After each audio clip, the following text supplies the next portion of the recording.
Welcome to the North Escape. Today we're going to be exploring the top 3 things that you can do on a rainy day in Seattle. Alright, let's hit the road.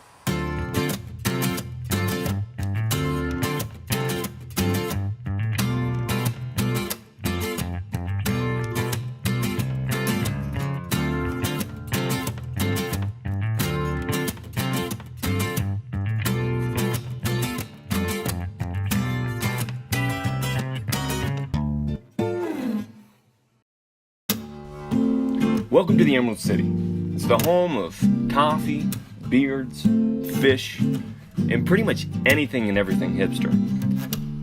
With a population of almost 4 million in the greater Seattle area, it's not only the largest city in the Pacific Northwest, but also the fastest growing city in the United States. Contrary to popular belief, Seattle is actually not the rainiest city in the U.S. It's not even in the top 25.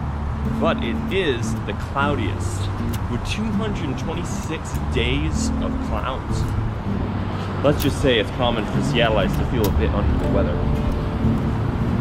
That's the caffeine addiction. And every good Seattleite has their own personal place to stop and get their fix for the day. For our first stop, we're gonna have a cup or two of our own at one of the most iconic coffee shops in the world, the Starbucks Reserve Roastery.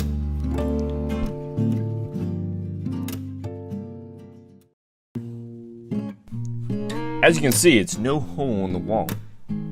The store is roughly broken into 4 different parts: the main coffee bar, the experience bar, the Princi bakery, and a full bar for when it gets a little too close to 5 for coffee.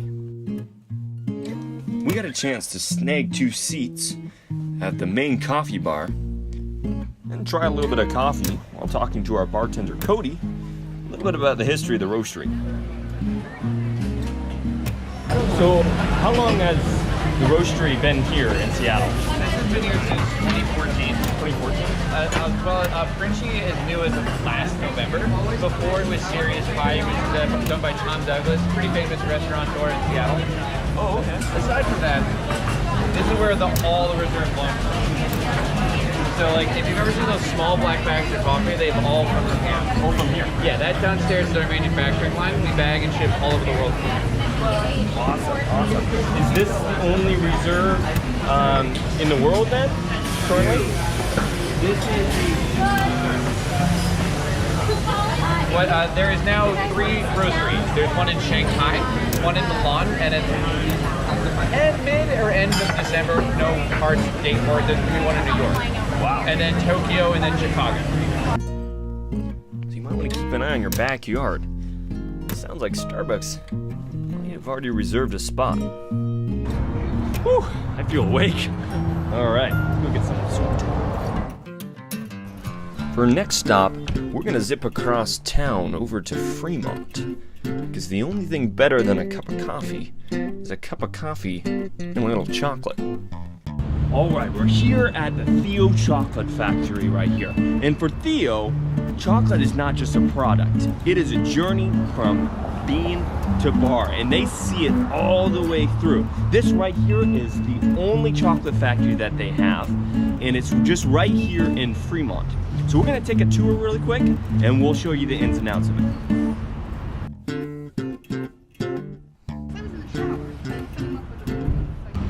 I feel like I'm not quite the demographic for Friday morning.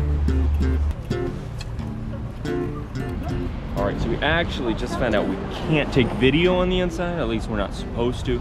So we're actually gonna take some photos for you. So we'll put them right here.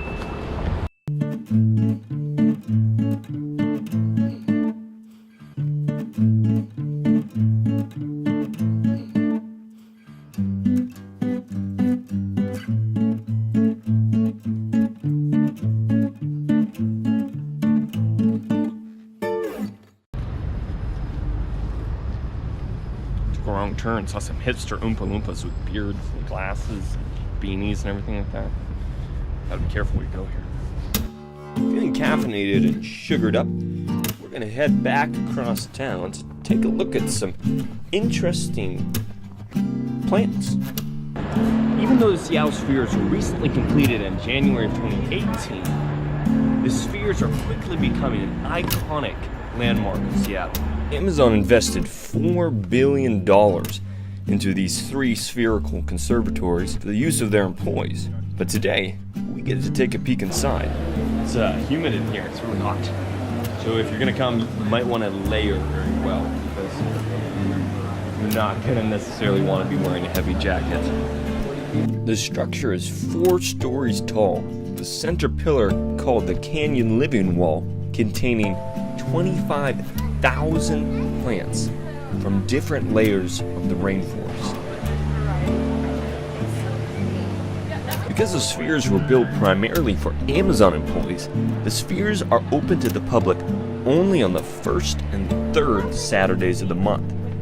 So you want to reserve your tickets 2 months in advance if you're hoping to catch a glimpse of the inside. I want to keep all this alive.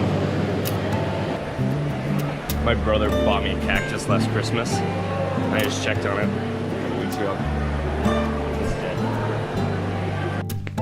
The Biosphere harbors 40,000 plants from 30 different countries. It must be a lot to keep alive. The boards they move. I know. Like you can balance on them. Isn't that crazy? Pretty crazy. Whether you'd call yourself much of a botanist or not, the Spheres are a great location if you're longing to feel outside but want to skip the cold winter weather.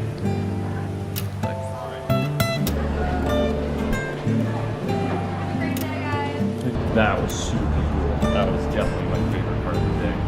Super. Highly recommend that.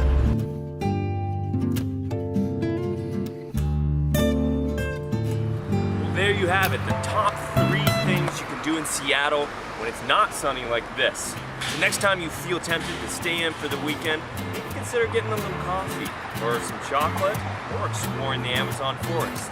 Alright, we'll see you next time on The North Escape.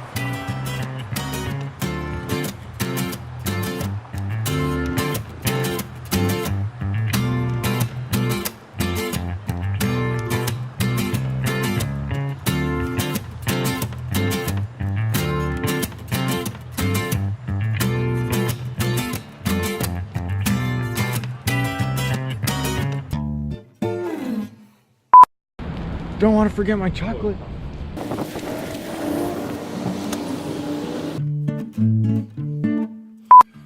Your destination is on the left.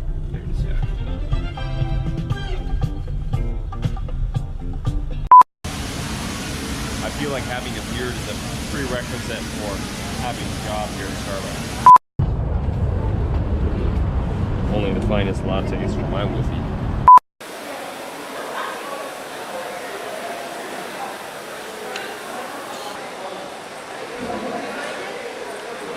Sun's really bright.